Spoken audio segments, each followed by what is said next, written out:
the conversation that you're talking about needs to be had, and it's important to be had. And then others pointing out that without action, then what does it all mean anyway? And the players were just virtue signaling to begin with. You know that's coming.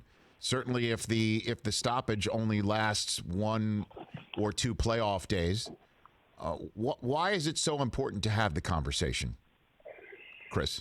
Man, because if we don't have the conversation, this is a tricky thing. I don't even know if I should go here, but I believe personally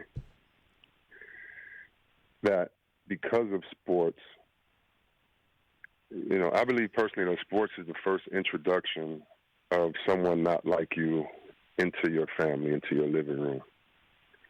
I suspect that in the 50s and 60s, 40s, when Jackie Robinson came into baseball, that there were not many black people in the homes of white Americans. There weren't people that you could say, hey, son, I want you to work hard like Jackie. Or, sports, what sports does is take all the blinders off and it just puts it on the characteristics, hard work, tough, show up, things that we all are common denominators of life, things we all admire. And the fact that my nephew loves Doncic as much as he loves LeBron speaks to that. And everyone keeps saying, or there are going to be people who say, well, they didn't get anything accomplished or they didn't do anything. And that's why I want to encourage the players, because that's the trick bag. The trick bag is, hey, guys, go back and plan something and then take action. So then what you're going to have is 400 players, 400 agents, 400. Nothing will get done that way. This had to be an impulse. It had to be something that everything wasn't planned out right to do, because it can't be planned out right. There are going to be issues. There are going to be situations. And so for me, the black kids, the white kids that called me yesterday were excited about change. We're excited about something. Were they missing basketball? Yes.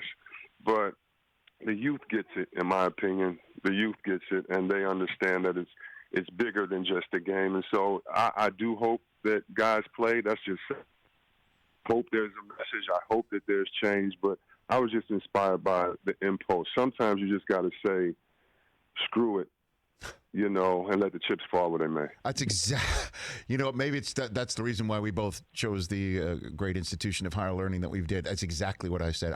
I got the sense from hearing what I heard from the bubble, what I heard people say from the bubble, that the sense was, screw it. We are not up for entertaining a country where we feel there's a large population that will not entertain our humanity. Literally, that's what I got the sense of. And the fact is that yesterday, my 9-year-old walked up to me and said, are we watching Rockets and Thunder? And I said, no. And he said, why? And I told him why. And a conversation started in my household. That happened yesterday, Chris, and it wouldn't have maybe had the Rockets and the Thunder not played, or had they played basketball. I mean, we do talk about the real world with our kids a lot, but sports brought that on, Chris. That happened yesterday in my household. Yeah, and it's messed up because he's a 9-year-old, and maybe you shouldn't have to have that talk. It's messed up, but that's just the way that it is. And because you had that talk, he's going to be a better individual. Yeah. Whatever the talk was, because I know that talk had compassion and empathy, yeah. And that's all you want. I mean, it's just that simple, man. It's just compassion and empathy. That's all. No one wants to be favored over the other, or it's just compassion and empathy. A man was shot 7 times in the back in front of his 3 children.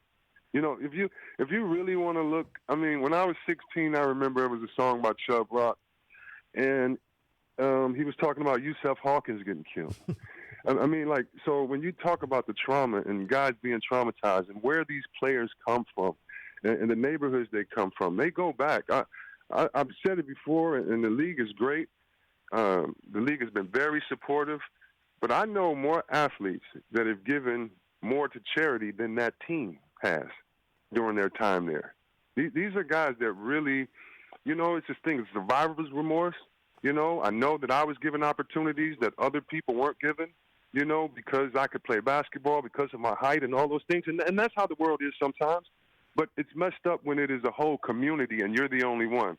Or you're looked at like, oh, you're on the Rich Eisen Show. Hey, you're not going through what they go through. Why are you worried about it? You know, it's those type of things. And I just hope that whether you're extra conservative, whether you're left, right, it doesn't really matter. I just hope that within this moment, you see it for what it is, and it is the pain of the players.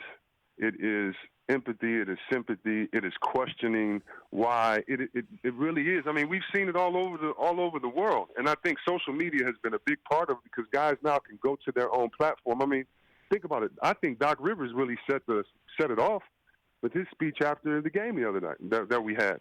And so I just hope people just see that these are human beings and individuals as athletes, and I would hope that they would say, wow, their parents raised them right, not to just, when you made basketball, forget it. When you make it to the league, forget everybody else and go live in your mansion on a mountain. That's not what these guys are doing.